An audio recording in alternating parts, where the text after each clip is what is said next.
everyone, it's Lila here. I'm back with another piercing video.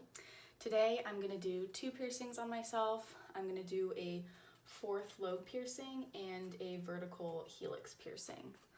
These are actually both piercings that I've done to myself before, but neither of them worked out, so I took them out and they've healed now for many months.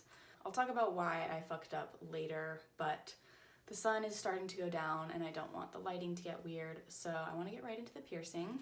Disclaimer, not a piercer, not telling you how to do this, just showing you how I'm doing this. My body, my choice, I take responsibility, I assume the risks. For my fourth lobe, I'm going to use this cone labret stud. I got it from Painful Pleasures, I'll link that down below. This is the jewelry that I initially got for the vertical helix. However, I realized piercing it with a cone would get like snagged on a lot of shit while it's trying to heal. And this is a piercing that is known to be difficult to heal. So instead, for the vertical helix, we're going with this other labret stud, which has two discs on both sides. So hopefully it'll just sit flat there, won't get caught on anything, and it'll heal great so I can get the cone in there later. All right, I'm gonna go boil these to sterilize them, and then I will come back for the piercing. I'm back. The jewelry has been boiled. It's sitting in this little cup now. I got some alcohol prep pads to sterilize the area. I'm just gonna go ahead and mark them both.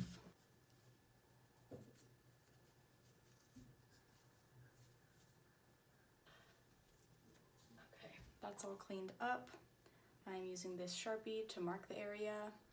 I recently learned that Sharpies are actually non-toxic. It says it right here, so should be fine for piercing. So I'm gonna mark it, wash my hands again, and we'll get right to it. All right, hands have been washed, jewelry has been sterilized. We're gonna get started. My mirror is right here, so I'm gonna be looking into it. So let's reposition you. Okay, I'm sanitizing my hands again because yes, I did have to just adjust my camera. All right, here we go. 16 gauge needle, sterilized. Motherfucker. Okay.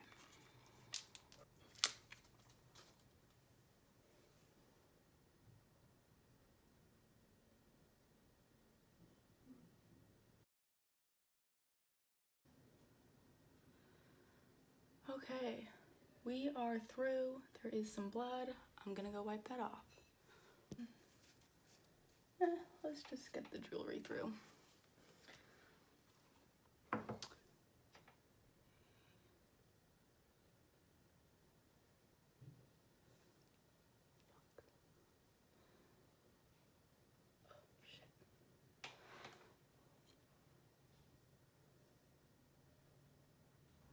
Okay.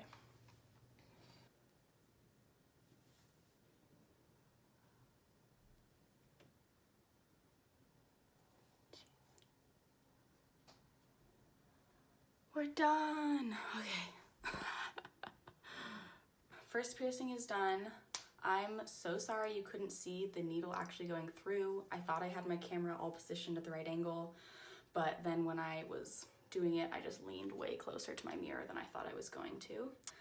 Anyway, this is how it looks. Yes, it is still bloody. I'm gonna clean it with like a sterile salt soak. I just want to get the next one done first and then we'll clean it all up. So that being said, when I was doing this one, it was hard to get the jewelry in. Since I used a 16 gauge needle and 16 gauge jewelry, you can't fit the jewelry into the needle, so you're kind of like pushing something that's the same size as it through the hole. So a lot of people recommend doing a size up on the needle so that the jewelry will like fit into the hollow part of the needle. So that was a little bit hard, but it worked out okay. Now for my lobe piercing, I'm gonna try and get you at a better angle.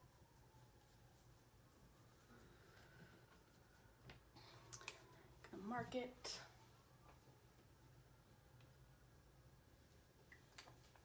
All right, repositioning. Gonna get started. Cleaned my hands again. Here's my needle.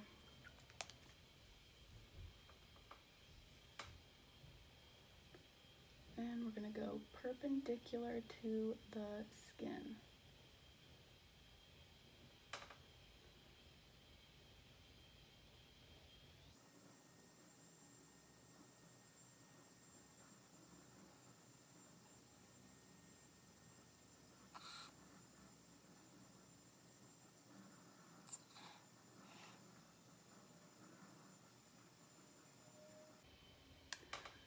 And we're through.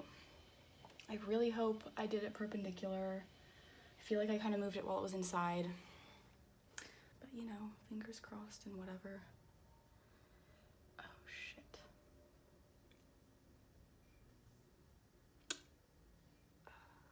So I just realized this part is supposed to go in through this way, but that'll make the cone on the opposite side.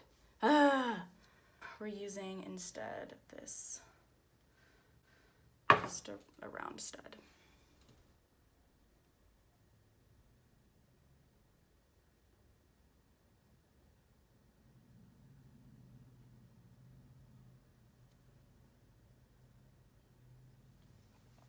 Needle into the sharps container.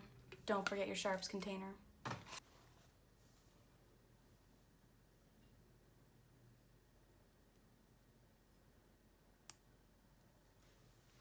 Ah, yeah. At this point, they're both done. That's what they look like. There's a little bit of swelling, especially on the vertical one. They're red because I did just soak them in hot saltwater solution. So they're all clean. I'm happy with how they turned out. I also forgot to tell y'all how my vertical tragus is doing. So here's that baby. It's doing really well. It does get buildup, as I've mentioned in some of the comments people have left or questions people have asked, I've answered. So I do still clean it semi-regularly. If it gets like a lot of buildup, sometimes it gets like a little bit itchy, so then I'll just soak it in the evening every day for a week until it kind of goes away. So yeah, but it doesn't hurt, it doesn't get snagged on anything. I might change the disc tops at some point, but I honestly just like having it look simple like this. So that's that one. Then more about these. Both of these piercings, I used a 16 gauge needle and I used 16 gauge jewelry. Lobe piercings will often be 18 gauge, so I could have used 18 gauge jewelry with a 16 gauge needle. If it matters and I made a mistake, please let me know in the comments. I'd love to learn. I just used the jewelry that I had available. The top one is a labret stud. It's the kind that you don't screw in, you just kind of pop it in.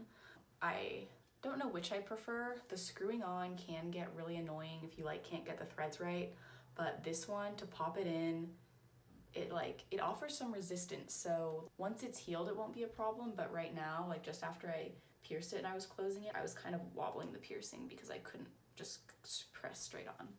Anyway, just a couple pros and cons. Up to you, they're both options. I am super happy with the positioning of this one. One thing I was really worried about was it being in the direction I wanted.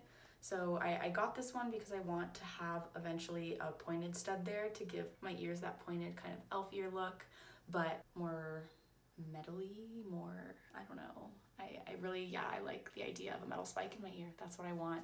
I like doing things that make me look a little bit less human.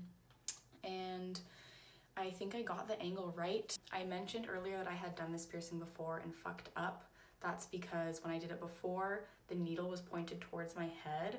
So the stud was pointed towards my head and then the disc was like coming out of my ear and it just was all bad. So I left it in for one day and then took it out and now it's been healing for I don't even know how long. So I really was paying attention to that this time and I think I got the angle right and I think I got it to be perpendicular to the helix actual tissue. Then with the fourth one, this is also one I had done before and fucked up. I think because I got the angle weird through my ear, so it wasn't like perpendicular to my ear's tissue. And I might have also hit the cartilage since it is kind of high up. So I have like a little bit of scarring there from the last time I pierced it because that one I actually did leave in for like 6 months or so and it just like never really healed very well. So I just took it out, let it close up. And this time I used that scarring as a marker, so I made it a tiny bit lower so I wouldn't hit that cartilage. And yeah, I think it turned out good. I think they both turned out good. I hope they heal well. What I usually do for aftercare is a sterile saline solution soak. So I make my own. I just use I'll either buy distilled water from the store that I will then boil to further purify, and then I add the salt, and I'll make like a liter of it at a time, and then keep it in the fridge, and then I pour a little bit into a dish like this that I can then soak my ear in. You can also buy sterile saline solutions. I'm sure they're more sterile than what I use. I just am not willing to spend that much when I can just buy sea salt and water and make it myself. One thing to note though is that the water does have to be distilled for it to be like truly purified. So when I'm like lazy, I'll just filter water and boil it, and that, I think it does a pretty good job sterilizing it, but if you're like looking it up, it'll probably say to use distilled water. And then with the sea salt, you want to get pure sea salt. Sometimes it has like iodine or other anti-caking agents. Don't get none of that shit. You want pure sea salt. I'll do it like twice a day for a couple weeks, and then I'll just peter out and do it in the evening as long as they're healing well. That's worked for me. More piercing videos coming soon. I actually just ordered a bunch of piercing stuff from Painful Pleasures that I'm super excited about. It should be coming soon, but I was impatient and wanted to do these ones now. So I'm gonna do an eyebrow piercing, and I am eventually gonna do my vertical helix on this side as well, but I didn't want to do it at the same time because of sleeping situation. I also might do some videos on tattoos and stick and pokes and stuff. I've done all of my hand tattoos myself, and I'm definitely gonna do more. So I'll probably do some videos about stick and pokes, maybe some makeup videos. I'm not wearing any makeup right now. I don't wear makeup on like a daily basis, but I do like experimenting with different looks and stuff. Maybe I'll put some pictures of some stuff I've done. Yeah, stay tuned for more content. Let me know if there's anything specific you want to see. I'm mainly doing this for myself, for showing stuff that I enjoy doing and stuff that I want to film and edit. But I am curious, like what y'all want to see. So let me know. Bye.